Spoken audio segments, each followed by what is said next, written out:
Okay, this morning we are making buttermilk biscuits. We have our White Lily soft winter wheat self-rising flour. I use the soft winter wheat because it makes a softer, fluffier biscuit. We have buttermilk and a stick of butter. And I don't really measure, so I have a 1 cup scoop in the flour. I'm going to try to give you an idea of how much I put, but normally I just kind of dump it in.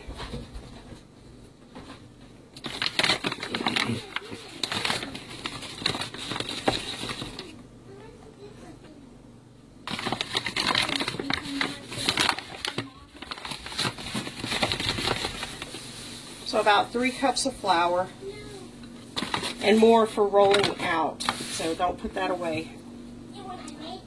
And then we're going to cut the butter into the flour first.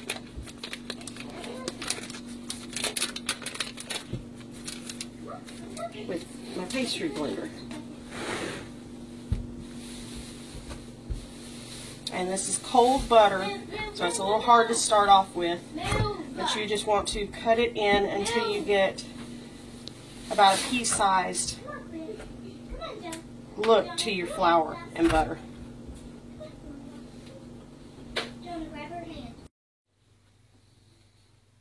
Okay, this looks good. There's small chunks of butter throughout the flour. It doesn't have to be anything perfect. And then we're just going to add buttermilk until we get the right consistency, which I'll show you what that is in just a second.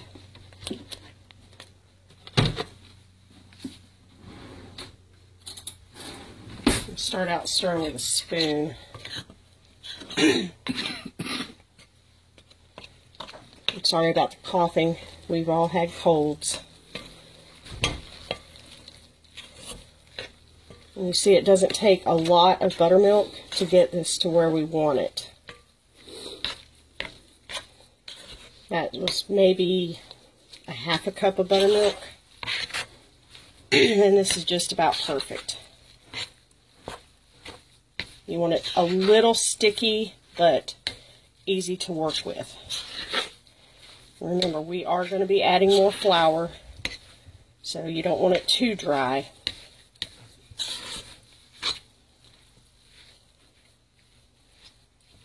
Okay. Now we are going to flour our surface.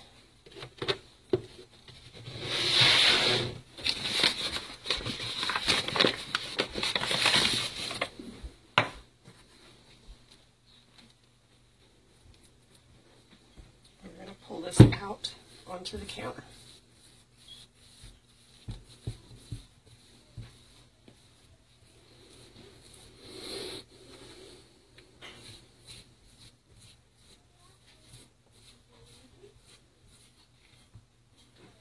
Adding a little bit of flour helps to handle it a little easier. So sprinkle your flour over until it's easy to work with. I kind of flatten it out and then I pull it in to knead it, adding flour as I go. Make sure to keep flour on your workbench, or your biscuits will stick.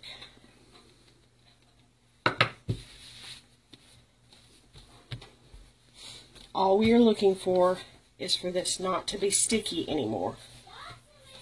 So it doesn't take but just a few turns with adding a little bit of flour here and there. You don't want to over knead it, or you will get a tough biscuit.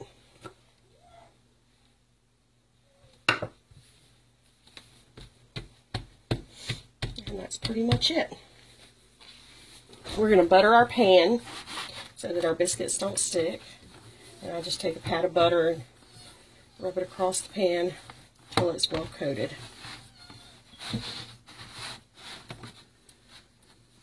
We're going to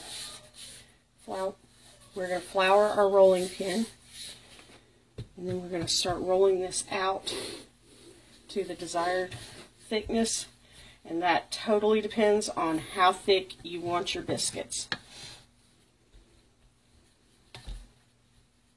I usually do it about 1/4 to 1/2 inch.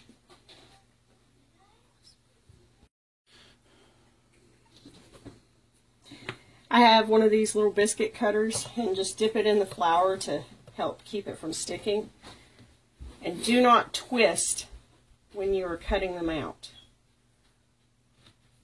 It does something to the gluten.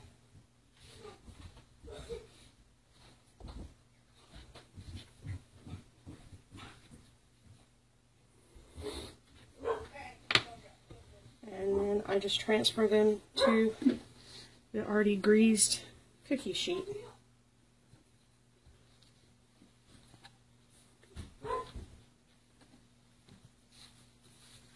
Okay, and then we gather up the scraps. We're going to add a little bit more flour to the work surface, and we're going to re-knead this and re-roll it.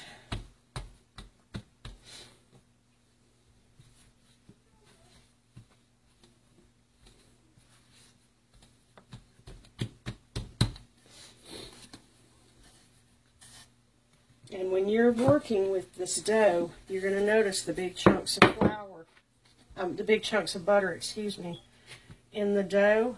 Those are what help to make your biscuits nice and flaky.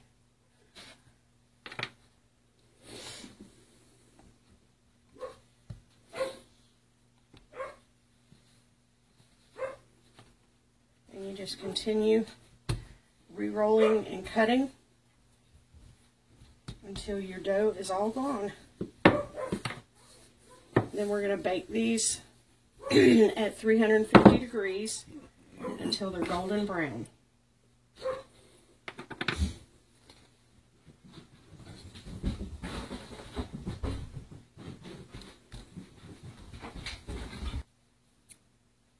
We always end up with just a little piece of dough left, so we just form it into a small biscuit and add it to the pan.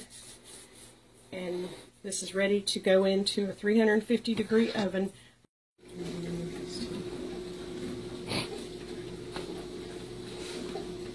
Okay, it ended up being 25 minutes. These were on the air bake cookie sheet, which caused them to go a little bit longer.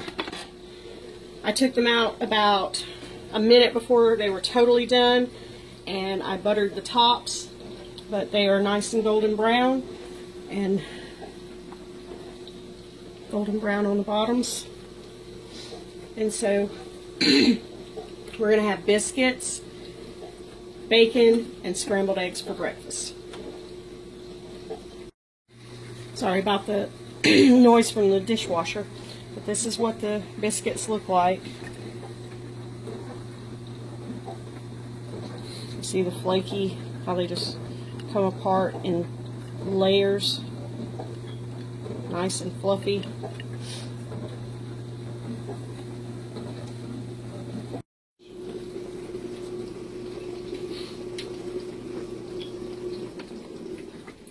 Taste the biscuits too.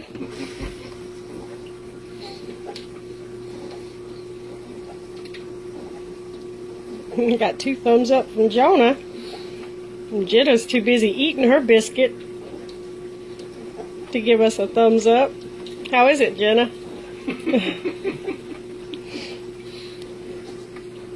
We'll see y'all next time. I'll see you next time.